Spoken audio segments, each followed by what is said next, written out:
galerinha, voltamos aqui com a nossa aula de revisão da aula 20.1, que nós falamos sobre cultura, né? Cultura, vida cultural, símbolos. E no final a gente falou sobre uma lenda muito conhecida aqui na Amazônia, que é a lenda do Boto. E eu perguntei para vocês, e aí, qual foi a história que contaram para vocês aí sobre a lenda do Boto? Aqui na Amazônia se diz muitas histórias diferentes, então talvez a que eu contei aqui na nossa aula não seja igual que você ouviu aí, tá bom? Vamos aqui ver quais foram os assuntos principais dessa aula de hoje, vamos lá? Bom, gente, nós falamos sobre identidade e cultura, né? A gente falou sobre como se constrói a ideia de identidade. Vocês viram que eu falei que ela é construída de maneira social, né? Por mais que seja uma identidade pessoal, você tem influências do meio onde você vive, tá? Então a identidade, ela é algo que ela está relacionada também à tua relação com o outro. Como que você vai lidar com o que você é, como se você se aceita do jeito que é e como você vai trabalhar a identidade, gente. Tem uma coisa interessante também para falar para vocês. Ela não é algo que se constrói e pronto, acabou. Né? Não, minha identidade é essa, eu me considero assim, assado. Não, a identidade é algo que você pode construir, reconstruir, você pode mudar, você pode ter uma forma diferente de se enxergar e de entender esse mundo, né? Bom, e nós também falamos que a identidade, ela pode também ser construída de maneira social, como eu disse para vocês, que pessoas podem atribuir uma identidade a você, e também ela pode ser autoidentidade, ou seja, como você se considera, como você enxerga. Isso também é muito interessante para falar sobre as identidades de gênero, né? Como você se considera. Mas isso é um papo para outra aula, tá? Nós falamos também sobre os símbolos culturais e conseguimos entender aí que os símbolos possuem significados também para a nossa vida e são construídos socialmente, né, gente? Então é algo que também é necessário que a gente entenda o contexto, que a gente entenda que esses símbolos, eles têm um significado para as pessoas, para o grupo social, para todos nós. Não existe povo que não tem símbolo, gente, entendam isso, tá? E também nós percebemos que os comportamentos humanos em que a gente vê é também um comportamento simbólico. Não é só o símbolo construído, mas também como a gente se coloca, nossos ritos diários, né? A nossa forma de ver o mundo, ou até mesmo de externar as nossas crenças. E também falamos sobre a presença da cultura na sociedade, né? Que engloba toda a produção material e não material da sociedade. Só que essa parte a gente ainda não falou profundamente. Na próxima aula a gente vai falar mais sobre a cultura material e imaterial, tá bom?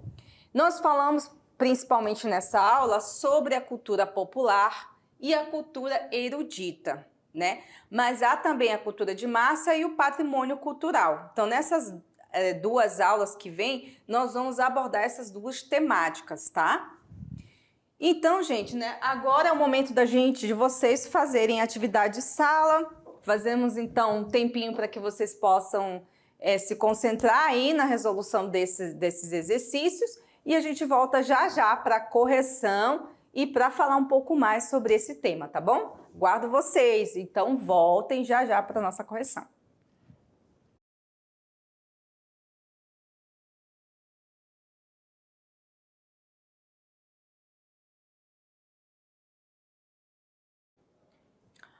Bom, gente, voltamos aqui para a nossa correção do conteúdo dessa aula de hoje, né? Que é a aula 20, em que nós falamos sobre cultura, identidade, símbolos culturais, né? E aí, como é que vocês conseguiram resolver? Foi difícil? Foi fácil? Vocês conseguiram aí ter um tempinho também para conversar com os seus colegas, trocar ideias, né? Que é sempre bom. A aprendizagem, gente, ela não vem de uma maneira só individual, não, tá? Ela também vem de uma maneira coletiva, quando vocês interagem entre si, falam da aula juntos, comentam, trazem exemplos, tá? Isso é importante para o aprendizado de vocês. Não é só vocês fazerem exercício, cumprir tabela e acabou.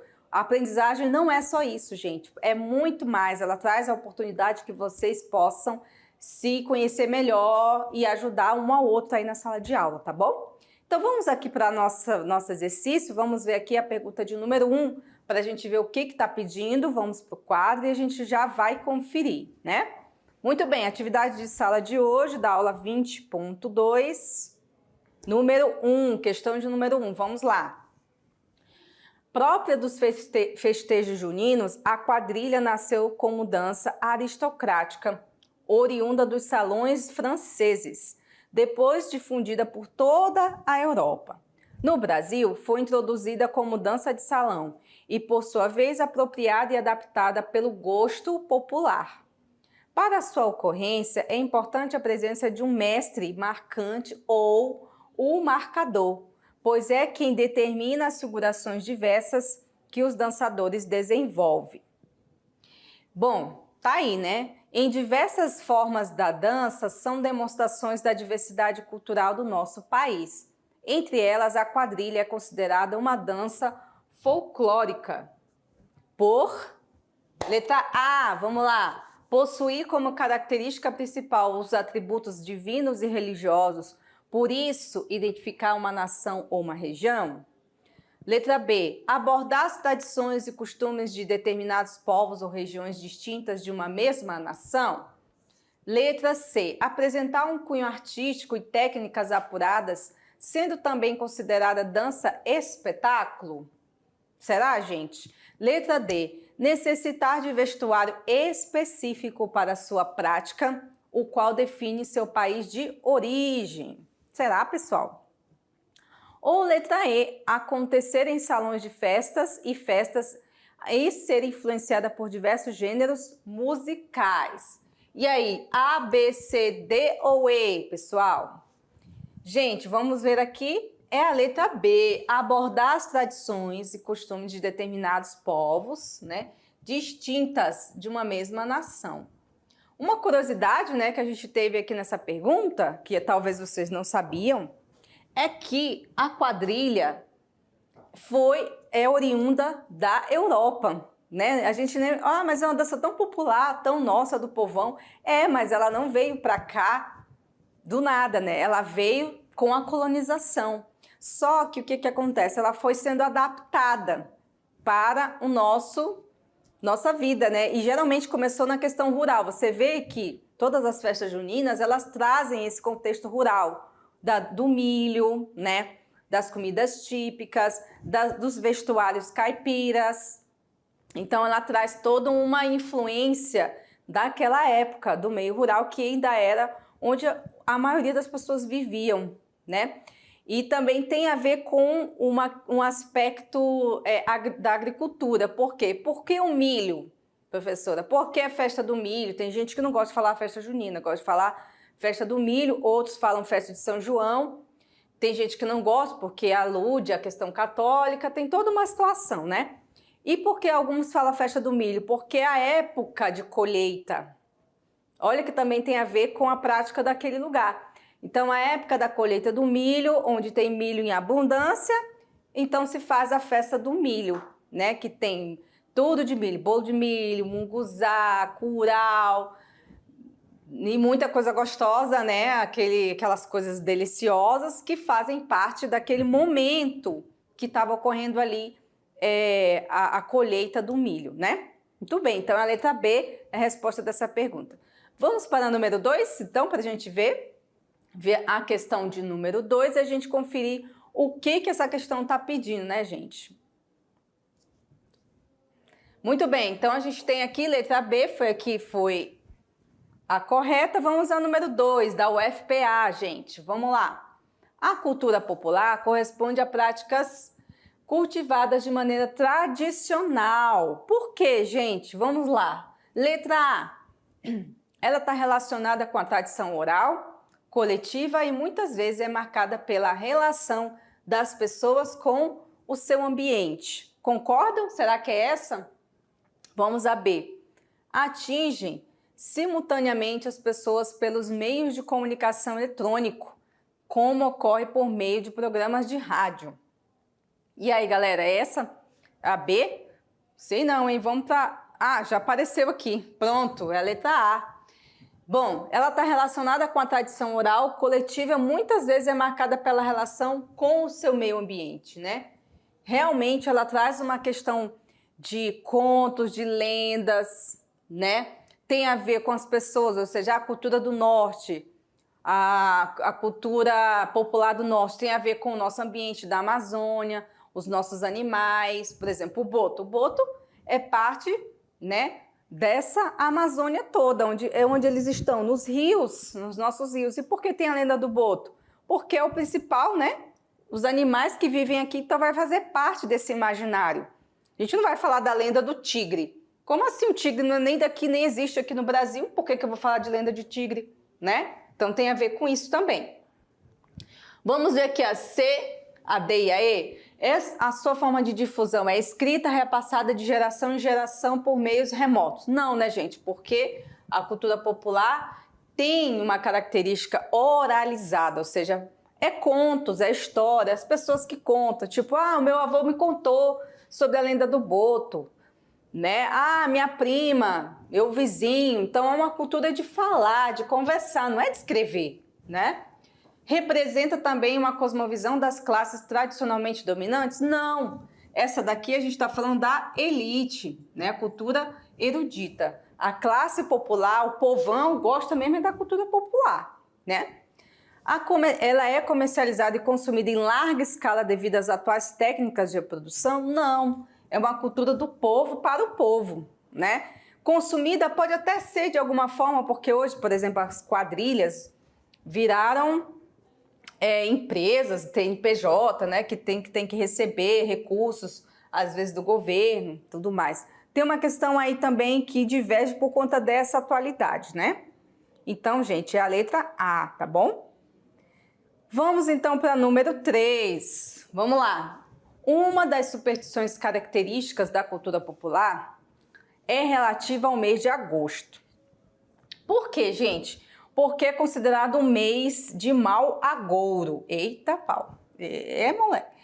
Quando nenhuma decisão importante pode ser tomada. Olha só, tem gente que fala que agosto não pode nem tomar decisão, que pode dar tudo errado.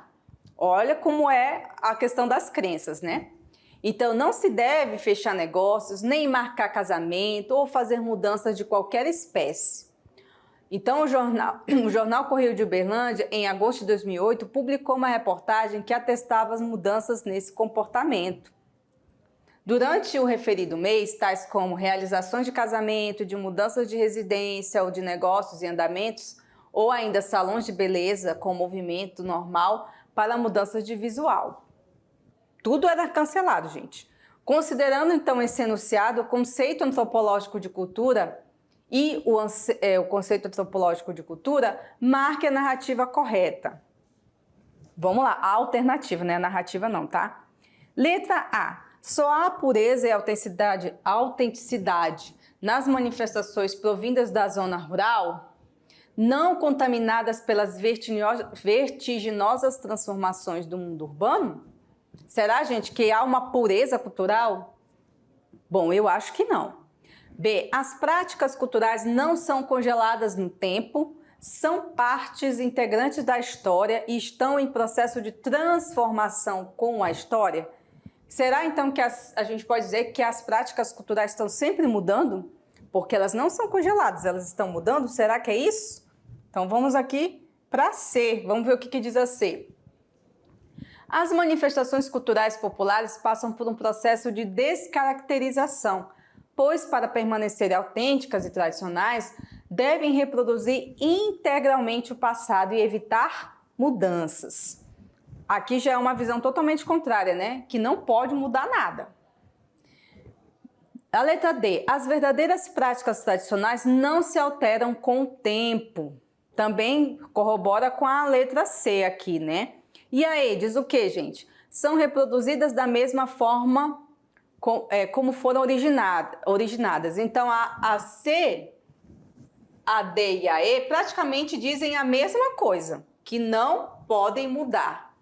Há toda uma discussão acerca desse assunto, né? Não sei se vocês já acompanharam isso, porque tem pessoas que não querem que nada mude, nem nas tradições, nem nas músicas, que as coisas não possam se misturar e reconfigurar essa cultura, e há aqueles que defendem as mudanças. Esse é o paradoxo da nossa vida, né? Você gostaria que as coisas estivessem sempre mudando ou você gosta do tradicional? Não, deixa do jeito que tá, não muda nada não. Exatamente esse pensamento também que vigora nessa questão cultural, gente. Tem pessoas que defendem mudanças e pessoas que defendem as permanências, né? Bom, então relacionada a essa pergunta, vamos ver a questão que está correta? É a letra B. As práticas culturais, elas não são congeladas com o tempo, porque são partes integrantes de uma história e um processo de transformação da própria história. Quer dizer, não tem como a gente congelar uma cultura, gente. Não existe. Tá? Eu vou congelar, eu não quero que nada mude, as pessoas têm que ser assim, falar assim, se vestir assim, elas não podem pensar diferente. Isso é uma tentativa de parar o tempo, só que infelizmente o tempo não para e as culturas não vão parar e não vão deixar tudo igual, né? Que nem aquela música do Raul Seixas, eu quero viver essa metamorfose ambulante do que ter aquela velha opinião formada sobre tudo. Exatamente isso. A gente tem que se conformar porque a mudança vai existir, né? Tem uma música também muito legal, Como Nossos Pais, né? Que fala dessa questão da mudança, que como a gente viver sempre querendo que as coisas do passado nunca mudem. Infelizmente, as coisas vão sempre mudar e não adianta a gente gostar ou não, porque elas estão aí, as mudanças estão aí todos os dias, né? Vamos ver aqui a nossa última pergunta do dia para nós encerrarmos nossa aula de hoje? Vamos lá? Muito bem, galerinha, olha só. Número 4. Quais são as características do folclore da região norte, aqui, ó, do nosso lugar? Bom, é muito marcado pela influência indígena, né, pessoal? Muitos contos e lendas surgiram da imaginação e sabedoria dos povos indígenas desta região. Então são típicas as lendas como do Boto Cor-de-Rosa, da Iara, Vitória Régia, lenda da mandioca e do Irapuru, né? Lembrando que o Irapuru parece ter um pássaro, né? Com esse nome, quando ele canta, ele encanta as pessoas. Tem uma história aí, depois eu posso até contar para vocês. E as festas, pessoal? Quais são as festas típicas daqui do norte? São carimbó, ciranda, né, danças de roda no geral, boi, bumbá e a marujada. Olha aí, muitas danças, né, muita coisa rica que nós temos aqui na nossa região e que muitas vezes nem é valorizada, né? Muitas vezes a gente fica mais preocupado com a cultura asiática do que com a nossa própria cultura aqui. Valorizar o que temos aqui de muito valioso, né? Bom, pessoal, nossa aulinha termina aqui. Na próxima aula 21, a gente continua com essa temática, né? Trazendo algumas outras questões a serem discutidas. E eu aguardo vocês então, tá bom? Até mais e bons estudos!